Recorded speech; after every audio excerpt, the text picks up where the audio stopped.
Well, welcome everybody, and thank you for coming, and welcome particularly to a large group of people who have come down from the Catskills to see Mark Twain's house, and that's the group from Onteora, which you'll be hearing a lot about in a few minutes. My name is Steve Courtney. I'm a sort of a retired hanger-on here at the Mark Twain House.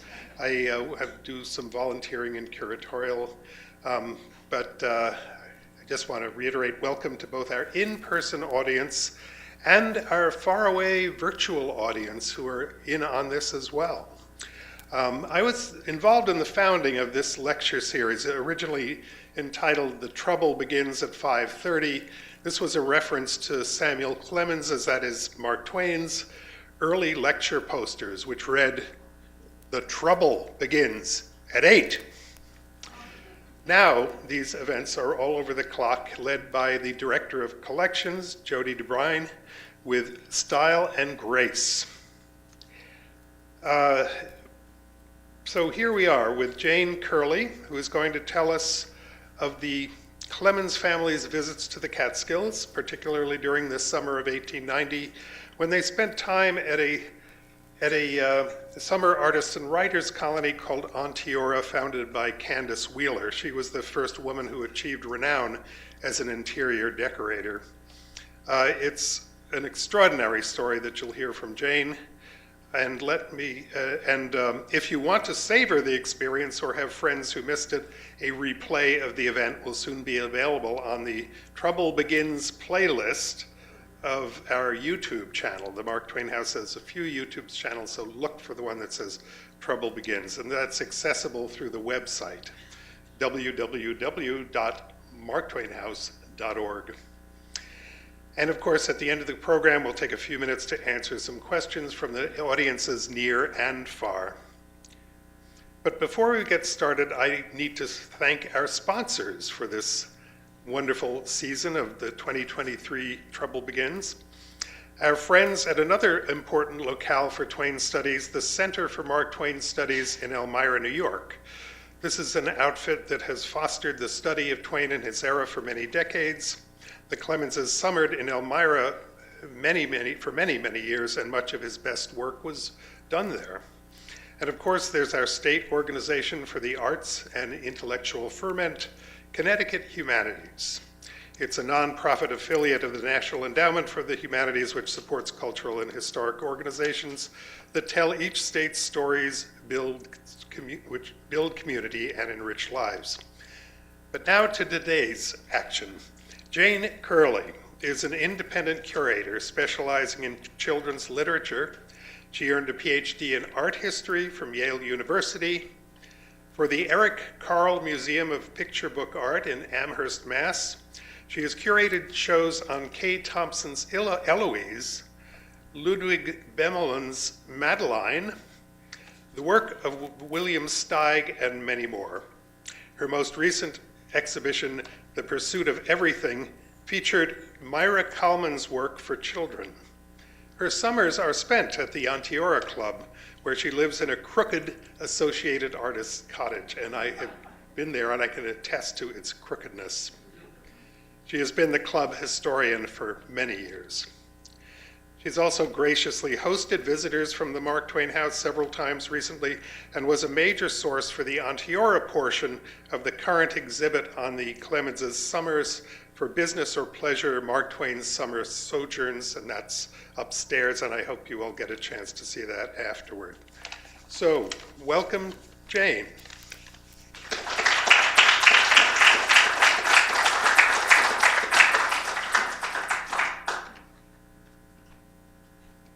Thank you all. The trouble's about to begin because this is not my computer, and I'm hoping I can wrangle it. If not, bear with me. Thanks, Steve, for that very nice introduction. And thanks to the entire team at the museum who have organized this event and graciously welcomed all us mountaintop visitors. We're so happy to be here. And a special thanks to Karen Granke, our librarian, who was the point person and organizer of the Onteora end of things.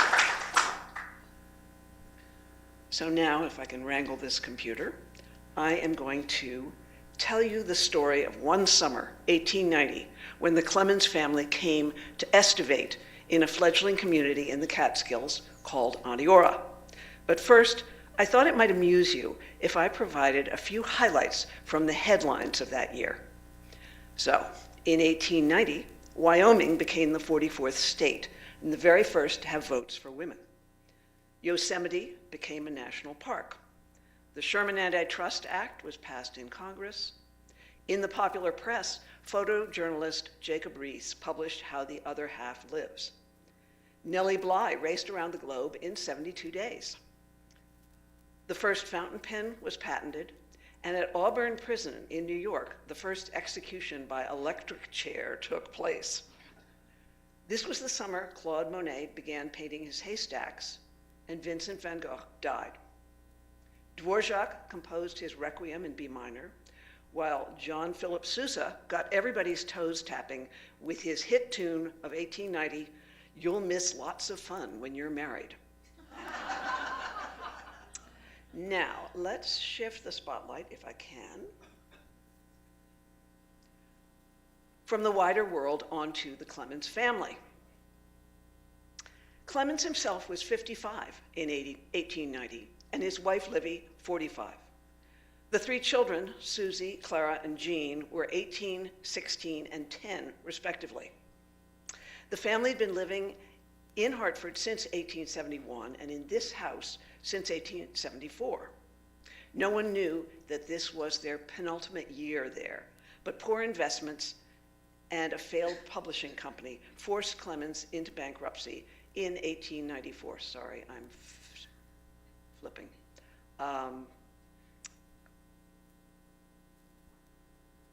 So we can look on this Onteora summer as a sojourn in the sun for the Clemens, a happy chapter before their life got complicated. What exactly was this unpronounceable place? Oneonta, Onteora. What was its attraction? How did the Clemens find out about it? Well, here is the woman who wooed the Clemens to the Catskills, Candace Wheeler. She accomplished many things over the course of a very long life, but her vision was simple. She felt a responsibility for women less fortunate than herself, and she set out to help them gain economic independence through art education. Candace Thurber, as she was born in 1827, came from the upstate village of Delhi, New York, where her father Abner was a farmer, a fur trader, and a Bible-thumping abolitionist. Because he was anti-slavery, the family wore no cotton and ate no sugar. Mrs. Thurber cooked, preserved, spun, wove, dyed, sewed clothing, made soap and candles, and cleaned for a family of 10. I just think of that and I faint. How exhausting. What a round. These were the domestic arts, however, that Wheeler learned and later would put to work in her teaching and design career. She escaped from this exhausting life at age 17, marrying Thomas Wheeler in 1844 and moving with him to New York City. The art scene in New York was like a smorgasbord for this culture-starved teenager who'd grown up in a house where the only book was a Bible. Living in Brooklyn, the Wheelers made the acquaintance of many of New York's artists and writers of the day.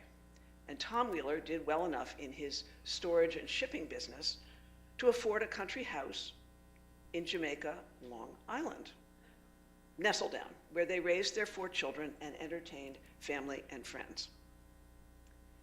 In 1876, 2 events bumped Mrs. Wheeler from this comfortable life. First, sadly, her oldest daughter, Candace, died. And second, she visited the Philadelphia Centennial, which was America's first great industrial show. There, she took in the exhibit by Great Britain's Royal School of Needlework, this splendid little bonbon of a boudoir fashioned from hand-embroidered textile art. Imagine how this must have caught Wheeler's eye in this giant hangar of a space filled with machinery and gizmos in glass display cases. It really stood out. The Royal Society's stated mission was to assist distressed gentlewomen. For those thousands of women who needed to make a living, the school provided training that enabled their students to earn money. It was their mission that inspired Wheeler to create a similar American organization, the Society of Decorative Art, in 1877. Over the next 30 years, Mrs. Wheeler was a major player in the burgeoning fields of women's art education and interior design.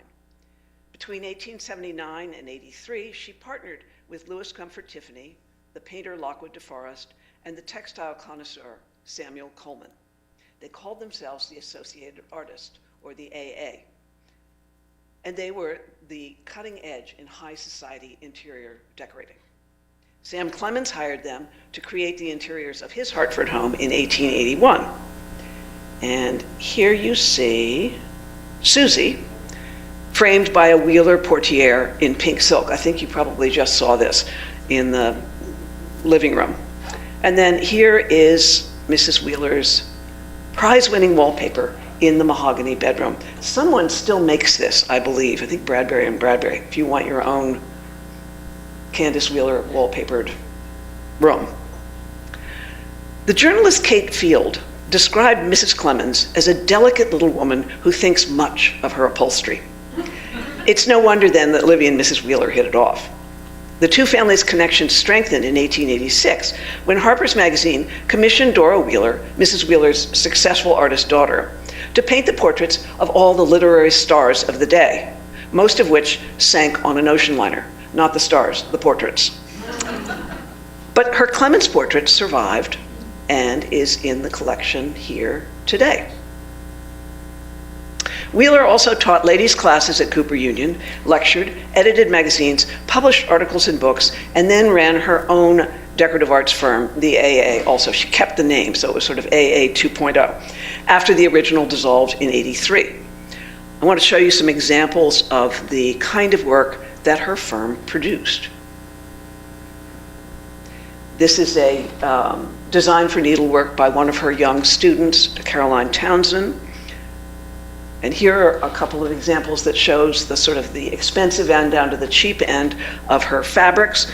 That's a printed denim with the carp, really lovely. She used it a lot in Onteora. And then on top is a velvet embroidered with gold thread. That was a much more expensive piece of textile. And then I wanted to show you a couple of her projects that she worked on with the AA. This is the first AA. This is the Park Avenue Armory of 1881, the same year that she was working on the house here. And it's a splendid room, which you can visit today. It's open to the public. If you go to the Armory, there are two Associated Artists rooms. Right in the beginning, you walk in and you go to the left, and there's a library and the Veterans Room, and they're gorgeous, they're breathtaking. Wheeler's part in this room was to do a portiere. We don't use portieres anymore, so you may not know what that is. It's a curtain or a hanger that goes over a door to keep the drafts out, and it's decorative. And Wheeler really saw her portieres as she was competing with oil paintings when she put a portiere in a room. She wanted everybody to look at her portiere, and she did these things called needle-woven tapestries, and that's what she did here, a portiere of a medieval scene in needle-woven tapestry, and it was embellished with links of chain mail. So it's probably pretty sensational. Unfortunately, long gone. And then here is the culmination of her career. She was appointed in 1893 to be the color director, or the interior designer, for this giant barn of a building, the Women's Building at the Columbian Exposition. And she was in charge of the placement and overseeing of thousands and thousands of artworks and other things that women had produced. In the same year that the original AA came unpinned, 1883, Mrs. Wheeler convinced her brother Frank, who you see here, to join her in a nostalgic trip back in time. In March of '83, they took the train upstate to Phoenicia, and then they drove by wagon to Tannersville, 30 miles east of where they'd grown up in Delhi. The following day, Frank, impulsive guy, bought the Convery farm above the town, and the two sat down to the delightful task of designing cottages. Frank, who was Mrs. Wheeler's baby brother, was a self-made millionaire in the wholesale grocery business. His firm was the H.K. and F.B. Thurber Company, which you see here. The building still stands. It's down on Broadway, Duane, and Reed Streets, so you can go and see it. Surely the company's success was in part due to these wonderful, engaging advertisements. These are can labels and then a trade card. So it was the money from Frank's business that largely financed his sister's dream of a place where, as she wrote, we could build a camper cabin and live a wild life for a few summer weeks. Frank's Lotus Land, this is his cottage, was a substantial log cabin, a much larger version of the one in which they'd been raised. Wheeler's smaller cottage was of plain sawed planks. She couldn't afford the more expensive hand-hewn logs. But Frank paid for his sister's building materials and deeded the land to his niece Dora, who named the cottage Pennyroyal. It consisted of one big room below and a couple of bedrooms above. But you can see, this is a photograph from 1897, you can see that it's already been added to several times. And that little structure down below was Dora's studio, which alas fell down about 25 years ago. When the cottages were ready, the Wheelers and Thurbers threw a big party, inviting friends, family, and all the workers who built the cottages to come and help celebrate. Among the latter year invitees were the Clemens, who stopped off at the end of August 1885 for a couple of days. They left the children at Quarry Farm in Elmira and then headed north to Albany, where they spent several nights with the Dean Sages. A notable book collector and avid fisherman, Sage was friend to both the Wheelers and the Thurbers. The Sage and Clemens party then drove south to Tannersville. There, the Clemens and Stages stayed not with Mrs. Wheeler, whose house was too small. I'm struggling to get this slide to flip. Nope. All right, Sydney. This is my beautiful assistant who's going to help me. It doesn't seem to be. Thank you. Here we go. All right, I may call on you again. But they stayed at Lotus Land. As a thank you, Clemens left this souvenir quip on the house stationery for his hostess, Miss Nettie. Anybody can tell the bare truth. Let us study to adorn it.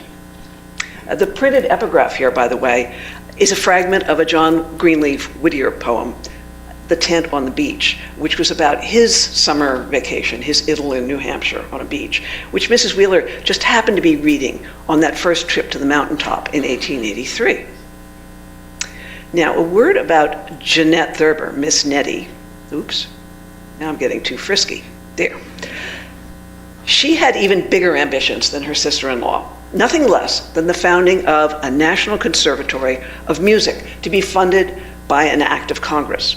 From its opening in 1885 to World War I, her school was the premier institution for professional musical training in America.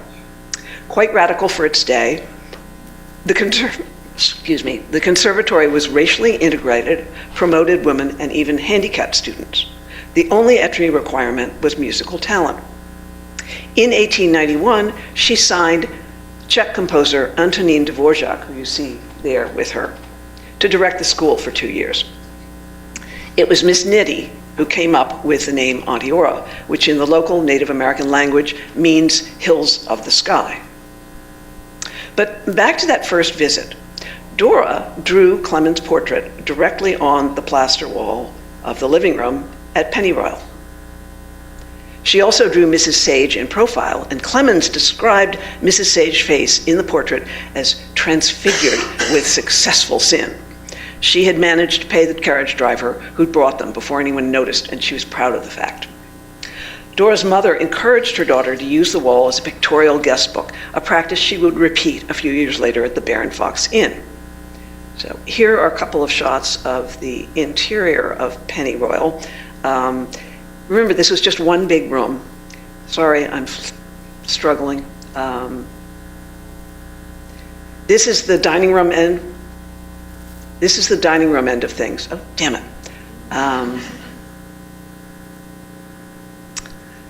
There was no kitchen inside. You had to go through that door and around the corner, and there was a lean-to where there was a cast iron stove, and the flue ran up through the back of the fireplace. And then you ran around and came through the door with your hot food and ate at the table. And then, this is the other end of the room, the living room end, with beautiful rustic furniture and artwork by Dora and her friends.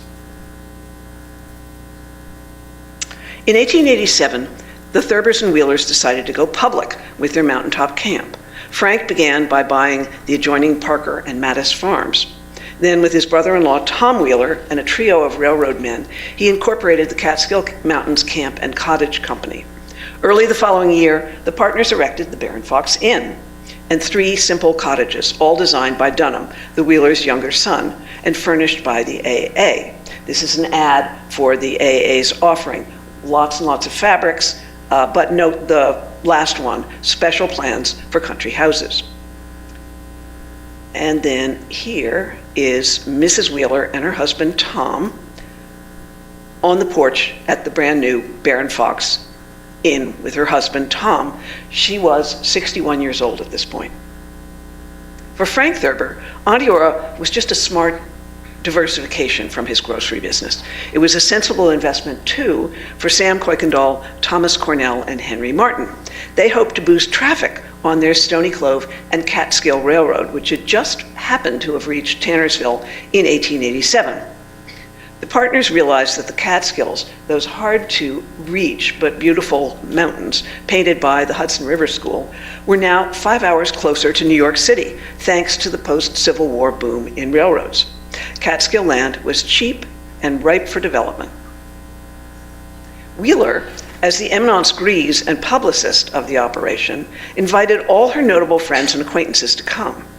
This is the company's logo, copied from Dora's painted-in sign of a Bear and Fox and printed by Wheeler on birch bark paper. Nice rustic touch. Check out the salutation on this letter. She's writing to She's buttering up a famous acquaintance, Mary Mapes Dodge, my dearest, bestest, cleverest, honestest woman in the world. She's really laying it on thick, isn't she? Inviting her up for a party. She was successful. Mary Mapes Dodge, who was the author of Hans Brinker of the Silver Skates and the editor of St. Nicholas magazine for children, was one of the very first women to build a cottage in Onteora. But let's keep going with this letter and look at the names on the letterhead. We see Tom Wheeler, president, and the 3 railroad men as VPs and treasurer, with Thurber as secretary. But here, this was a surprise when I saw this. Calvert Vaux was the consulting landscape architect for Onteora. This was a huge, big-name coup for Mrs. Wheeler to get Vaux, who was the architect and co-designer with Frederick Law Olmsted of Central Park, to help design her tiny little fledgling colony in the Catskills. A lot of you are probably familiar with the Ramble in Central Park. That was inspired by the Catskill and Adirondack Mountains. So it was a nice turnaround for Vaux to design the layout of the Thurber Wheelers' rustic retreat. And finally, the last name on the letterhead is Dunham Wheeler, superintending the cottage building business under the aegis of his mother's AA. In another bit of name dropping, big name dropping, this time in stone, Mrs. Wheeler in 1896 memorialized her Hudson River School friends having their names carved into the wall of a shallow cave high on Onteora Mountain. Crowning her little colony, the place perfectly summed up her ideals of art, nature, and friendship. She christened it the Artist's Rock. Don't ask me how it got to be the Artist's Seat. It's originally the Artist's Rock. She liked to imagine that her rock was the very ledge made famous by Asher Duran's 1849 painting, Kindred Spirits. I leave it to you to decide. I don't think so. But linking the Hudson River School and her budding colony gave the place an artistic credential. And Thomas Cole had stayed in the Parker cottage directly down the mountain from her lookout on many sketching trips. So there is a connection. Onteora proved a success. Numerous family and friends came to stay at the inn, or to camp, or to build a cottage. Because so many of their friends were journalists, writers, musicians, and painters, the resort soon developed a reputation as an artist's retreat. Here you see a tea party on the porch at Wake Robin, across from the inn, where a lot of the socializing went on in the summer of 1890. Now, I want to make a point here about these cottages. This was not Newport with its millionaires and yachts and mansions. Onteora was populated by an intellectual crowd, a high proportion of whom earned their living in journalism and the arts. The shingle-style and Gothic revival cottages of Newport were a far cry from those built by Mrs. Wheeler and her son. By contrast, theirs were simple, cheap, rustic, carpenter-built cabins, not meant to last, most snuggled together around the inn. It's amazing that so many of them have survived. So, who was there in the early days? From the start, Onteora was inhabited by Amazons. There were a lot of women in the colony. As I mentioned, Mary Mapes Dodge was an early builder. Here she is on the porch at Yarrow, built in 1888, from which she ran her magazine, St. Nicholas, every summer until her death in 1907. I'd love to imagine her sitting here on the porch with Sam Clemens, discussing his article, The Wonderful Pair of Slippers, that she published that year. It's a gem if you can find it online. She also published Mark Twain Abroad a few years later. Before it was serialized in the magazine before it was published. Now I want to show you some more of the Amazons. So that's Mary Mapes Dodge. Oh, no it isn't. That's Mary Mapes Dodge. And then next to her is General Custer's widow, Livy, the one with the large ostrich nest on her head. She met Clemens on their first visit in 1885. When she built her Onteora cottage, she named it the Flags for her husband's military flags that decorated the interior. Clemens called this trio, Mrs. Wheeler, Mrs. Dodge, and Mrs. Custer, the three old cats. He was fond of cats, so it was an affectionate nickname, and he truly admired these successful professional women. Other Amazons on the mountaintop were Kate Field in the upper right corner. She was a journalist and competitor of Clemens on the public lecture circuit. Jeanette Gilder, lower left, she was part of a journalist family, the Gilders. Two brothers and she were all in the publishing business. She was also a playwright and the editor of the Critic magazine. And then the queen of YA novels during the 1880s and 1890s, Susan Coolidge, who wrote the What Katie Did novels, which were the equivalent of, I don't know what the current thing is. They were huge. I suppose it would be like the, who's the magician? J.K. Rowling, Harry Potter. She had a huge success. And then finally, there's Ruth McInnery Stewart, a New Orleans author whose comic stories and novels in Southern dialect earned her the nickname, the darling pet of the Harper set. On the masculine side, there was Lawrence Hutton, proud owner of the world's largest mustache. He was literary editor of Harper's Magazine.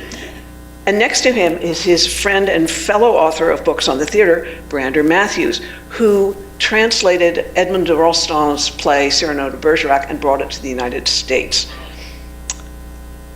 Frank Stockton, who you see on the far upper right, worked as sub-editor for Mary Mapes Dodge, and he also wrote the wonderful short story, The Lady or the Tiger. And then there was Richard Watson Gilder here, of Scribner's Magazine, and Ripley Hitchcock of Appleton Publishing and Harper's. And finally, John Burroughs, who summered in nearby Roxbury. He was also a frequent visitor.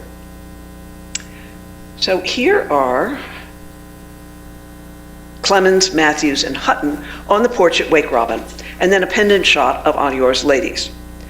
You're looking at two very powerful groups, heavy hitters in New York's literary scene. Sam Clemens must have felt right at home, but he made no bones about poking fun at them.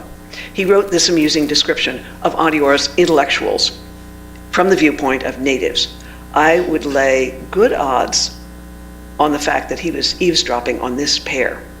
Their names were Chauncey Lord and Percy Butts, and they built a lot of the Onteora cottages. The resorters were a puzzle to them. Their ways were so strange and their interests so trivial. They drove the resorters over the mountain roads and listened in shamed surprise at their burst of enthusiasm over the scenery. The farmers had had that scenery on exhibition from their mountain roost all their lives and had never noticed anything remarkable about it. By way of an incident, a pair of these primitives were overheard chatting about the resorters one day, and in the course of their talk, this remark was dropped. I was a-driving a passel of them around about yesterday evening, quiet ones, you know, still and solemn, and all to once they busted out to make your hair lift, and I judged hell was to pay. Now, what do you reckon it was? It wasn't anything but just one of those common damn yellow sunsets.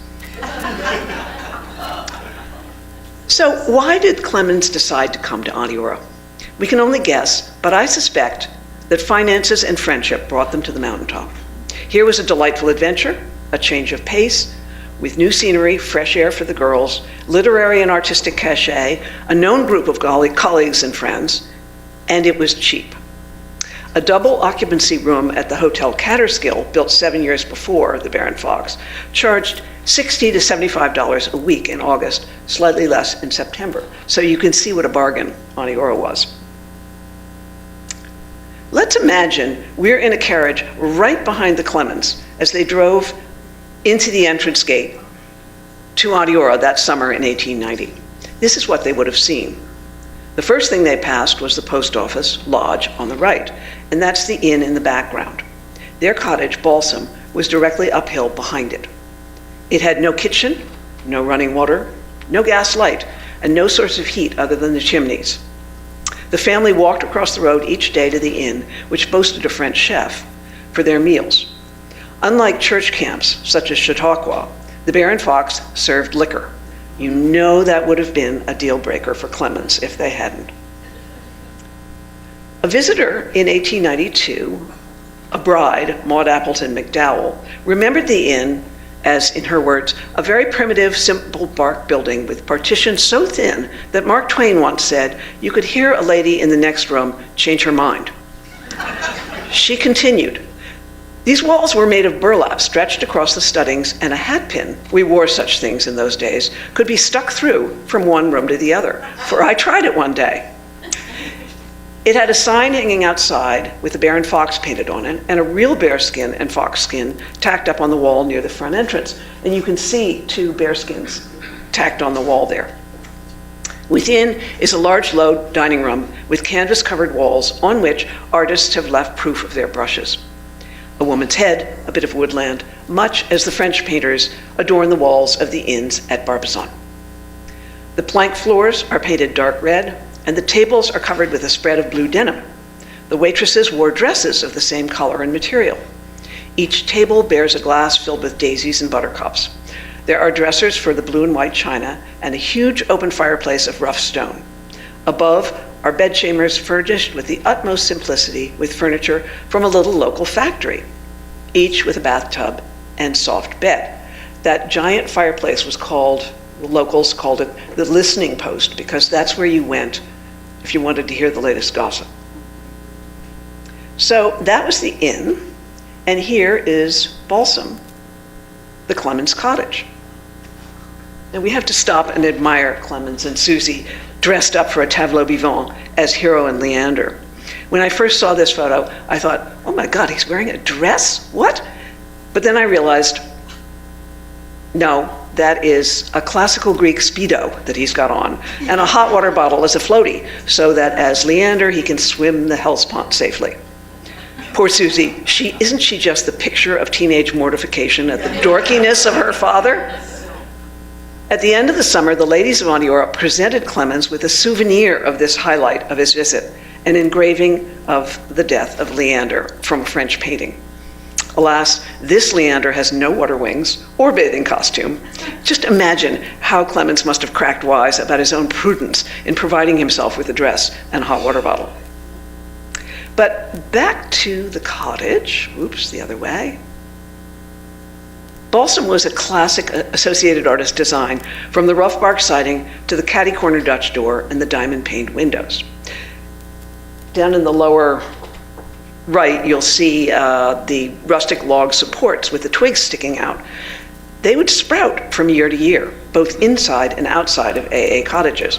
The fireplaces smoked, the foundations shifted, and returning cottagers often found themselves trimming new leaves and bugs off the banisters, or unable to open doors. Plumbing consisted of a barrel of water supplied daily by donkey. So this isn't even glamping. This is one step, bare step above camping.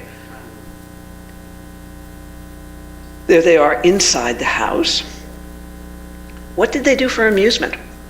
Well, there was fishing, there was a tennis court below the inn, and one summer, Mrs. Wheeler, in a misguided moment, had a zoo, which she quickly got rid of because the poor animals were miserable. The one animal that did not get released into the wild was Susie the bear. She went to the Central Park Zoo. Here are Susie and Clara out for a jaunt. No, hold on. There they are. Clemens' biographer, Albert Bigelow Payne, described the summer scene. There was a constant visiting from one cottage to another, with frequent assemblings at the Bear and Fox Inn, their general headquarters. There were pantomimes and charades, in which Mark Twain and his daughters always had star parts. Susie Clemens, who was now 18, brilliant and charming, was beginning to rival her father as a leader of entertainment. Her sister Clara gave impersonations. Jean, a little girl of 10, was allowed to ride a pony and go barefoot, to her great delight. When the 4th of July came, there were burlesque races, of which Mark Twain was the starter. Sometimes in the evening, they gathered in one of the cottages and told stories by firelight, and once he told the story of the golden arm and brought them up with the same old jump at the sudden climax. Clemens was a bit too fond of that story trick. His daughter Susie, who attended Bryn Mawr for the autumn semester after the family's Onteora summer, begged her father not to repeat it at a performance he gave at the college. You know what happened. Of course he did. And she ran weeping from the room. In his autobiography, Clemens told a rollicking version of the joke delivered at an Onteora dinner party at Mrs. Dodge's house. He turned to the lady on his right and began talking in a lower and lower voice until everyone else was silent, trying to catch his words. So when he shouted his punchline, hearable at 30 miles, "How do you like Chicago?" he wrote that the entire dinner company jumped as one person and punched their heads through the ceiling, damaging it, for it was only lath and plaster. And it all came down on us, and much of it went into the victuals and made them gritty, but no one was hurt. So here are pictures of that 4th of July horse race mentioned by Payne. I'm so glad you laughed. I love that costume. He's riding the horse backwards. And note the pinned on jockey boots. I think they're just cardboard. So good. There was a general enthusiasm for pageantry and dressing up in Mrs. Wheeler's colony that grew into an annual Onteora County Fair. By the turn of the century, these had gotten quite elaborate. They still go on in a modified form every summer at the library. Here you see an early one. This is a bunch of ladies dressed up as gypsy fortune tellers, and they've stripped some poor birch bark tree to make their tent. And then 10 years later, we've really stepped it up, and we have an entire building where you could get your fortune told with a team of people posing in front or waiting in line to get their fortune told. While Clemens never attended, he was co-opted in spirit. Here you see an ad in the fair newspaper, the Prickly Porcupine, for Energetis, compressed tablets of pure Onteora air. Mark Twain says of them, "I've never known a well day since leaving Onteora, but these tablets help me worry along a little." A lasting souvenir of the family's stay are the 2 portraits of Sam Clemens painted by James Carroll Beckwith, one of the very first to build a cottage in Onteora. Beckwith wasn't top tier. He wasn't a Whistler or a Sargent or a Homer, but he was accomplished, well-connected, and a very successful portrait painter. Here's his cottage, the Ledges, from which he ran a summer art school for young women. This, of course, endeared him to Mrs. Wheeler, and it added to Onteora's growing reputation as an artist colony. And then there he is in his studio painting the portrait of you-know-who. The idea began with Mrs. Wheeler, who commissioned a portrait of Clemens to hang in the Bear and Fox. It was a perfect way to impress other visitors with a visual record of her famous guests. If you visit the Onteora Library, you'll see many other portraits of lesser writers on the author's wall, some of which were originally painted to hang in the Bear and Fox. Beckwith painted two versions of Clemens. The first was this bravura sketch of Clemens with a wicked smile and a corncob pipe. The second was a more formal portrait of the author reading a volume of Robert Browning's poems. Mrs. Wheeler and Mrs. Custer liked that one best. Both objected to the pipe. This one Beckwith kept. It now hangs here in the Mark Twain House Museum, while the Browning portrait is in the club's library, although it's not. The two portraits are together at last since 1890 in the show that you're going to see this afternoon. It's just thrilling to see the two of them together. Thanks to Beckwith, who was an assiduous diary keeper, we have a detailed record for the creation of the two portraits. Here's his journal entry for July 31st, 1890. I've begun a portrait of S.L. Clemens, Mark Twain. It's ostensibly for the inn, but I think I shall keep this and make another for them. He gave it one more day, noting, finished my head of Clemens on September 1st. So this took 2 days for him to paint. I'm impressed. The inspiration for the second portrait struck soon after, when Beckwith noted, this evening went down to hear Clemens read Browning. And here he is, reading Browning. Clemens did another Browning reading at Balsam on the 11th, and on Saturday the 13th, Beckwith wrote, these evenings at the inn are very amusing. We were all there the night Clemens and his little daughter acted a charade, Hero and Leander. And on the 19th, he recorded, this afternoon I had my last sitting on that sketch of Mr. Clemens I was doing for Mrs. Wheeler. Now, those of us who think of Clemens as the quintessential American humorist must wonder at the Onteora portrait. What is going on here? Why would Clemens read Victorian England's most dense and impenetrable poet? Well, it was Livy's doing.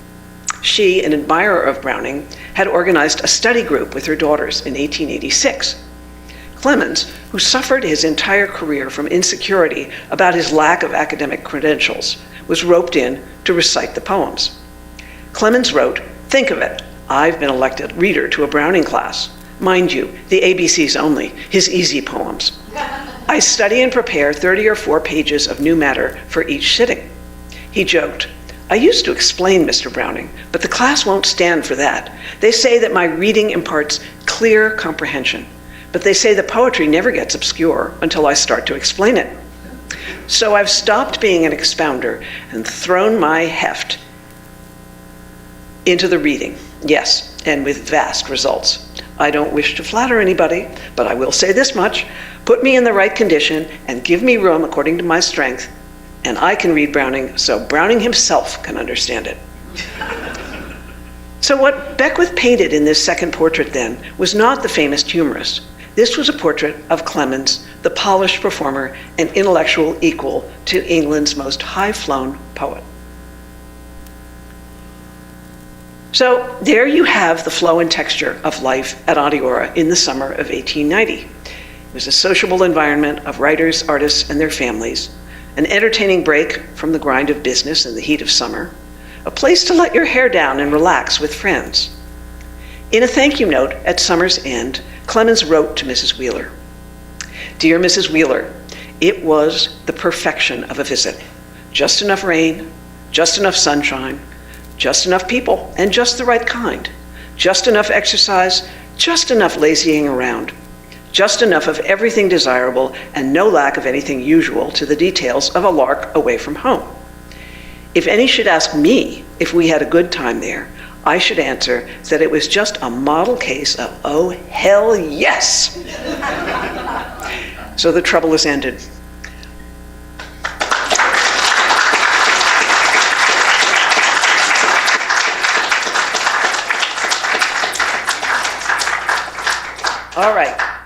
are you ready for a pop quiz? Don't get nervous. The questions are always easy, and if you have the right answer, you can win an Onteora themed prize. Please raise your hand if you know the answer and want to win one. So, and do you want to give the prizes? There you go. So, Sydney, my beautiful assistant, comes to the rescue again. So, what was the name? Does anybody know the name of the Clemens cottage? Raise your hand. Say again? Balsam. Correct, balsam. You win in a moment of shameless self-promotion. What happened just there? Did I touch something? Oh, it's just come on. All right. You win a copy of Antiques magazine in which I wrote an article about the history of Onteora.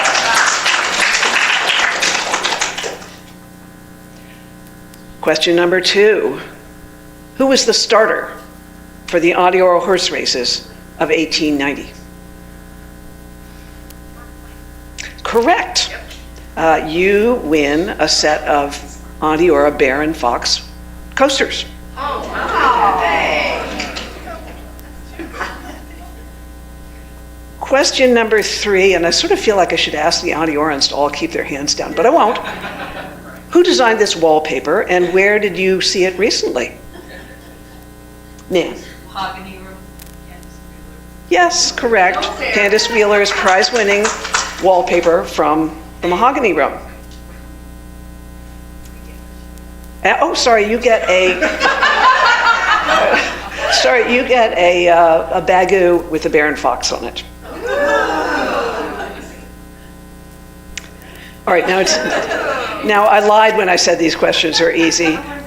This is going to be harder. Name at least 2 of these mustached Onteora men. Yes. Oh, well done, Twain and Burroughs. In order, we have Lawrence Hutton, sporting his Guinness World Record holder, Sam Clemens, soup strainer, John Burroughs in full Santa Claus mode, and then the chalkboard eraser on Richard Watson Gilder. Okay, for your prize is, an Onteora bear Christmas ornament. Ooh, and finally, we have the hat contest. Identify at least 2 of these chicly hatted Onteora ladies. Yes? Candace Wheeler and Mrs. Coaster. Very good, yes. That is Mrs. Wheeler with a pile of chocolate shavings on her head. And then we have Libby Custer's ostrich nest. And then that's Dora Wheeler with a dollop of whipped cream on her head. And the Hamid Karzai Afghan hat on Jeanette Thurber. You win a set of Onteora Club vintage playing cards. Okay, now, if I've been obscure or left anything out, please feel free to ask questions. And Steve is going to help me here. We're going to sit over there and take questions from all of you, but also the virtual audience.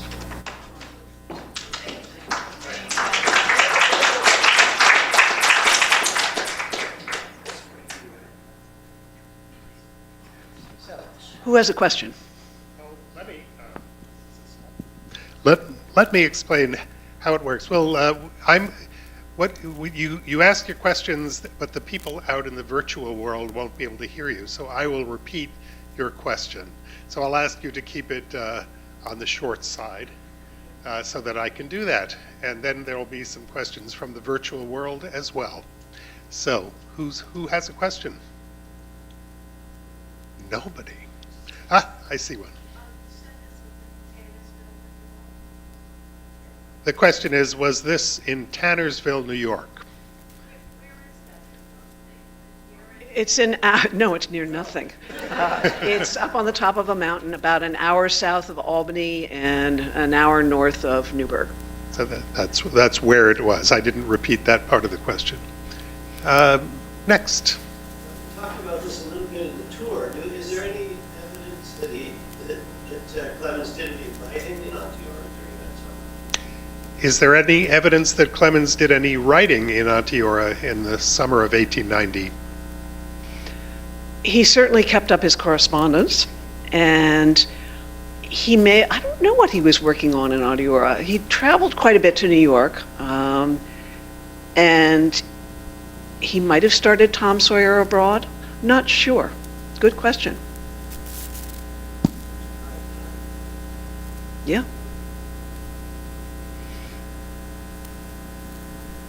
Any more? Yes. As was the custom, people dressed rather heavily. What might the weather be like that summer? Oh, that's a good question. Yeah, good question. The people dressed rather heavily, obviously, from these images. What would the weather have been like that summer? Onteora exists in a microclimate. It's several thousand feet up. I think it's like 2,000 something. But if you go down the mountain 20 minutes, the temperature is 10 degrees cooler. So it is always colder on the mountaintop than it is down below. We sleep under blankets. We have fires in the middle of the summer. It's a very cool environment with a short growing season.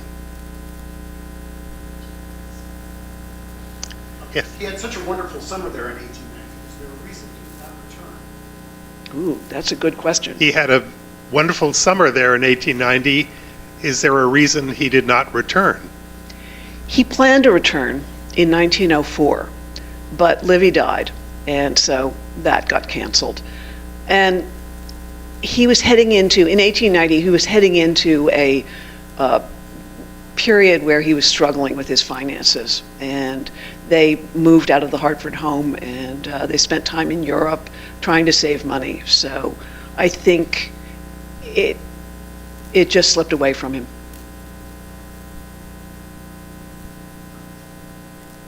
Up here. There's just a plaque now where Balsam used to stand when it burned down, and I'm surprised nothing was rebuilt there. The question is, there's just a plaque where Balsam, the cottage that the Clemenses stayed in, was. When did it burn down, and why wasn't it rebuilt? Onteora is not great on record keeping, and nobody took note and said, oh, Balsam just burned down. But we do know, or I know because I've looked at the pictures and tried to figure that out, it was still standing in 1937 for the club's 50th anniversary, and you can go and look at pictures of it being celebrated as part of the whole hoo-ha about being 50 years old in the bar. You'll find pictures. In the bar at Onteora, not the bar here. We don't have a bar. I think somebody said one more question, and then we'll have Yes. yes.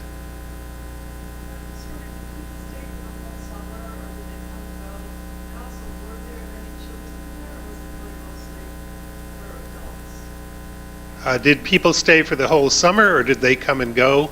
And were there many children there, or just adults?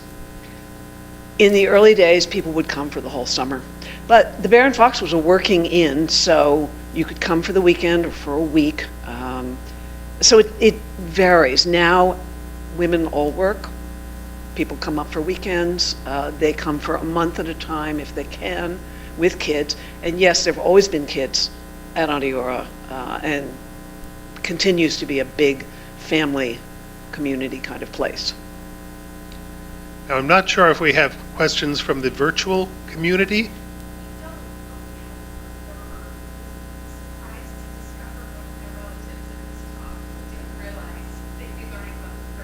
Okay, so no questions, but we did a. I just have one question. Did Mark Twain encourage any of his friends to enjoy the Onteora experience after he left? I'll just finish with the virtual comment. One of the Thurber family showed up, and happy to learn that his relatives were dealt with in the talk. What was your question? I'm sorry. After his visit, did he encourage any of his friends to enjoy Onteora as a summer experience? So after Mark Twain's visit, did he encourage his own friends to come there? There are lots of Thurbers out there in the world. There's a Candace Wheeler that I talked to over the course of doing research in the last 100 years or so. I've met a lot of Thurbers, I've met a lot of Wheelers, and they all have a fondness for the community and come back on occasion to look around, which is really nice. And as for Mark Twain, did he encourage his friends to come? His friends were already there. These were the people he worked with, the publishers, the journalists. These were all his friends. He didn't need to tell them to come. They knew. I think that Gilder in particular. The Gilders and of course Lawrence Hutton, Right. I would think were These are particular the friends. big magazines of the day, Scribner's, Harper's, The Critic, The Century, all the editors of those magazines were in Onteora. So word got around. Clemens was among the early ones, but he wasn't the first to say, hey, this is a wonderful place, you should go. Well, I guess that's all we have time for, but thank you very much for coming. And